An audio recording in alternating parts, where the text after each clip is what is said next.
গণমাধ্যম সংস্কার কমিশনের সভায় ডাক পেয়েছেন আওয়ামী লীগের কয়েকজন সাবেক মন্ত্রী এবং শেখ হাসিনার সাবেক উপদেষ্টাও। এ নিয়ে সামাজিক যোগাযোগ মাধ্যমে তীব্র সমালোচনা শুরু হয়েছে। গত ২২ জানুয়ারি গণমাধ্যম সংস্কার কমিশন থেকে সভার নোটিশ জারি করা হয়। এতে বলা হয়, কমিশনের একটি মতবিনিময় সভায় আগামী ২৭ জানুয়ারি সকাল 10:30টায় অ্যাসোসিয়েশন অব টেলিভিশন ওনার্সের প্রতিনিধিদের সঙ্গে একটি সভা অনুষ্ঠিত হবে। এই সভায় সংশ্লিষ্ট সবাইকে যথাসময়ে উপস্থিত থাকার জন্য নির্দেশ দেওয়া হয়।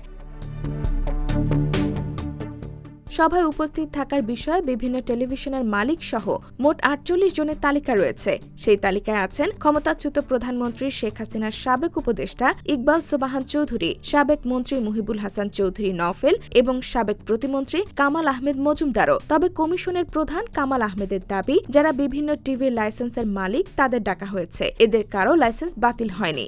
সরকার এদের কোনো চ্যানেলকে বন্ধও করেনি। সুতরাং লাইসেন্স গ্রাহককে ডাকা হয়েছে। তাদের যে ভূমিকা, তাদের বিরুদ্ধে নানা রকম যে অভিযোগ, সেই অভিযোগগুলো সম্পর্কে তাদের বক্তব্য শোনার জন্য ডাকা হয়েছে। এখানে কোনো সাংবাদিক নেতাকে ডাকা হয়নি।